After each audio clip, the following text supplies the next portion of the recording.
Hi everyone, my name is Leah and this is my qualitative research presentation. So for this project, I was really interested in observing the customers at Blackbird. Just from being a student here for 4 years almost, I know that Blackbird's a very popular place in Milledgeville among college students and even local residents. And because Blackbird is located like right in the middle of Milledgeville, right in the middle of downtown, it's 2 minutes away from Georgia College, 5 minutes away from GMC. It's kind of right in the middle of everything, and I figured that that would be a place that attracts as many people as possible and as many different types of people as possible. I think a really good way of summing up like my first impression of Blackbird Coffee was just like I was so aware of like how busy and bustling it was. As soon as I walked in, I was hit with the smell of really, really good smelling coffee. I noticed there's a lot of things happening at once. I saw customers standing in line for coffee. They're on their phones, talking to their friends. Saw baristas running back and forth making drinks. I could see tables and chairs kind of arranged for students to work on homework. There were beautiful Christmas decorations, a lot of lights, a lot of garland. There weren't any Christmas music playing over the loudspeakers. There was, I think it was country night because all the music that was playing that night, which was like a Wednesday around like 5 p.m., it was like country music. So I'm not really sure what the point of that was, but there's also a bottom floor at Blackbird called the Nest. It's kind of like an overflow study room. It's like a carpeted one room, like it's all black. There's this stage in the middle because it's also used sometimes for events, but mostly just for students to work on homework if it's too loud or too busy upstairs on the main floor. Before I talk about my results, I do want to talk about my interviewee, Penelope Bloom. Penelope is a 21-year-old cis white female. She is a college student at Georgia College and State University. She's a senior and an English major. And she identifies as like being her gender, she identifies her gender as female. And after interviewing her, she disclosed to me that she considers her social class to be middle class, maybe upper middle class, somewhere around there. So after spending an equal amount of time observing the first floor, the main floor, and the bottom floor and the nest, there were a lot of recurring themes. The most obvious one to me was the stark divide between student customers and local customers. It was very easy to tell who was a student customer and who was a local customer. And it was very easy to kind of like categorize that because students were dressed very, very differently than the rest of customers. They were wearing sweatpants, like kind of like pajamas. They all had laptops. They were all sitting down and doing homework, all kind of in the same place, like where all the tables were on the main floor. And some of them were downstairs too, but most of them were on the main floor. And they all seemed a little kind of lively, uh, on edge, a little anxious. A lot of them were fidgeting. A lot of them were on their phones. A lot of them had their head in their hands like this. Uh, Most likely because of finals, but and they all kind of sat kind of like in one area together, and the local residents, a lot of them were older, obviously, and like middle aged. They seemed more sluggish, like probably because they just got out of work. Because it was when I went there, it was around like 5 p.m. on a weekday, and they're more sluggish.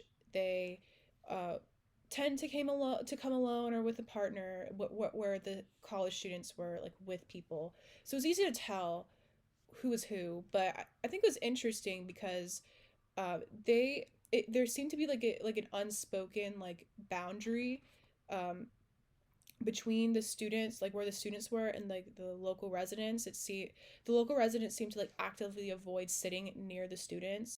And although this could be for a number of different reasons, I did think it was strange because I've never observed like local adult customers avoiding sitting anywhere near other customers, or vice versa, like seeing students kind of like keep their distance from the adults. I wasn't sure if there's any like unspoken like animosity or maybe, or maybe it was nothing at all, but this kind of led me to pay more attention to the conversations around me to see if I could get any insight to this, or just see if there's or to see if I could overhear anything that could kind of lead me to some sort of a conclusion from this experience. I did overhear one conversation between two girls. Let's call them Katie and Kylie. They're college students working on a project together, and from overhearing them, they were having trouble understanding what the professor wanted them to do. They didn't know really how to do it. They were frustrated. They were anxious, and although I could tell they were frustrated and anxious, and the tone of the conversation was very lighthearted and very positive, but the content they were talking about didn't really align with that, which I thought was interesting.